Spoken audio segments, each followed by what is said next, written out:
Hey, so I want to talk about a game. Again, shocker, I talk about games a lot. Who'd have thought? See, I would talk about other things, but I don't really know what to talk about sometimes, and I try to put out something that's not game related, but I love video games. And if it was up to me, I'd probably have 20 videos in a row about Pokemon. So I might talk about Pokemon again soon, because I love Pokemon. It's one of my favorite games of all time. Anyway, not about Pokemon. I want to talk about a game called Deadly Premonition. Deadly Premonition was a game I believe developed by Access Games. I th- I want to say 2010, 2011, 2010 is when it came out. I don't remember.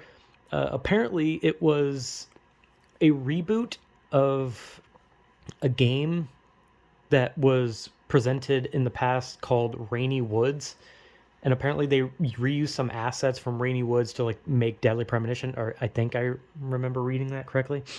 But yeah, Deadly Premonition was originally going to be a game called Rainy Woods. Rainy Woods was canceled, and then they made a new story. They used some things from it, and they made Deadly Premonition.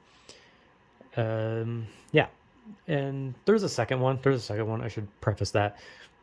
And Deadly Premonition is actually in the Guinness Book of World Records for being the most I think it was critically polarizing game, because the game has some people calling it amazing and some people calling it trash.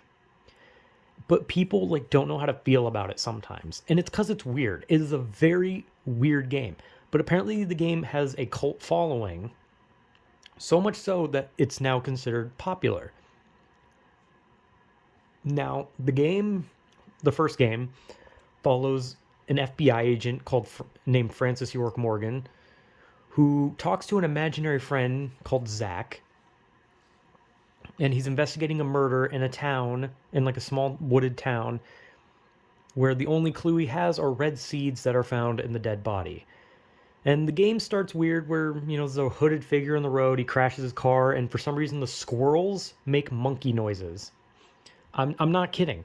The squirrels that are in the forest, when they run away from the crashing car, make monkey noises. And it's hilarious. But I will say I like while there's not a lot of enemy variations, there's one enemy in the whole game, and it's the what were they called? The Taken? No, I don't. Do you know how many zombie enemies there are in games that are called something? There's Wanderers, the Taken, the Dark. There's so many different names that are just how do we not say zombie or just generic ghost? But anyway, you fight these monsters, and these monsters they lean backwards, and then they rush at you with this weird like I don't really know. It's they have a blur effect that makes them rush towards you really fast, and then they choke you, and if they kill you, they go down your throat, and then you just die. They literally shove themselves down your throat and kill you. But yeah, in that game, you also have to take care of yourself. Well, I mean, you don't. Well, actually, you do. You have to eat. You have to clean your suit, so you have to wear a different suit, and then you have to wait for the suit to be cleaned. You have to save your game, yada yada, generic stuff, right? And you can drive around, and you actually have gas in the car. They were trying to be super realistic, but the game is so fucking weird that it makes you wonder, why did they even try to be so realistic with so much of it, right? So yeah, York, as everyone just calls him York, he investigates the murder in this town. You go around finding clues. You can do side missions, though I never did any of them because I didn't know where the hell to find them. The game's not very good with some location stuff where it's how do I do a side mission? Where do I find cards? All sorts of things, but whatever.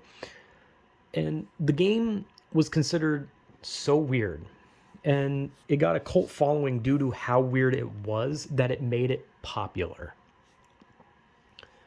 And as someone who's beaten it twice, I can say that I do like the game. I think the game is really, it's fascinating how strange it is, right?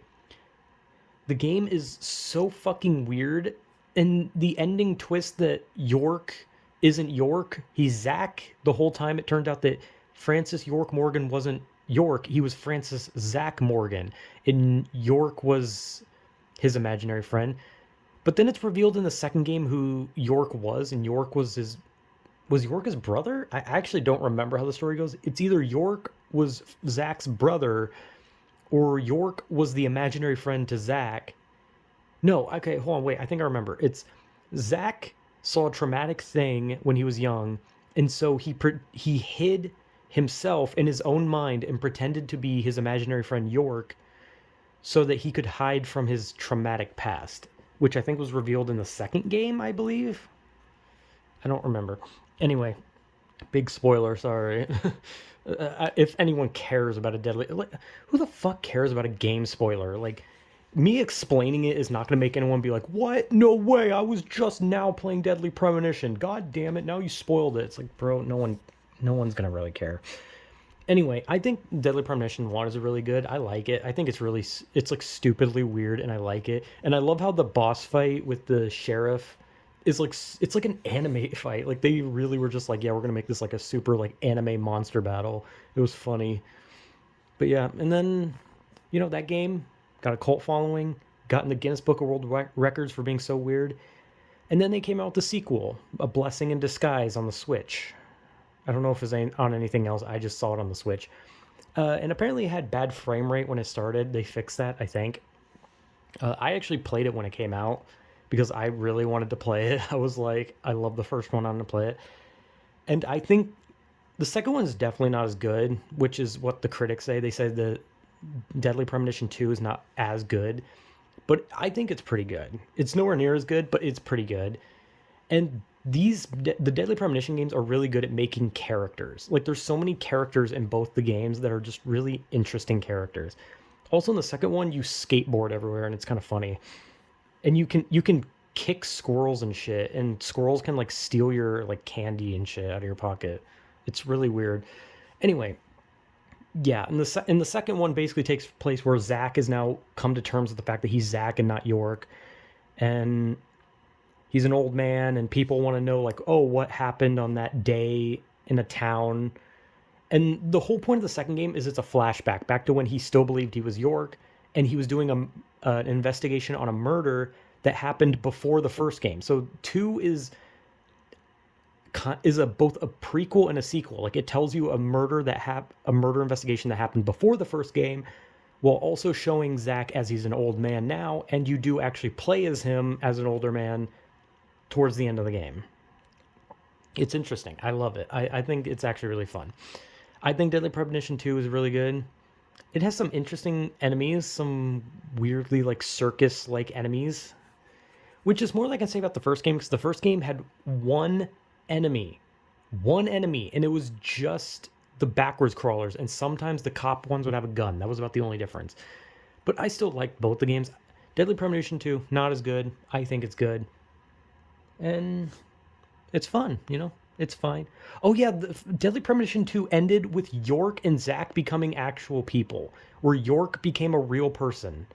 That's how it ended. It ended with York becoming a real person and him and Zach contacting each other at the end, and Zach's still an old man, but York gets to be young. It's so fucking weird, but I love it. I love how fucking weird the game is. But yeah, Deadly Premonition I think is so fucking weird, and I love how weird it is. But yeah, I don't know. Yeah, Deadly Premonition's fun. It's weird. It's wacky. And don't know if they'll ever continue. Probably not. I think 2 was a kind of a good ending. So yeah, Deadly Premonition's pretty fun. So yeah, whatever.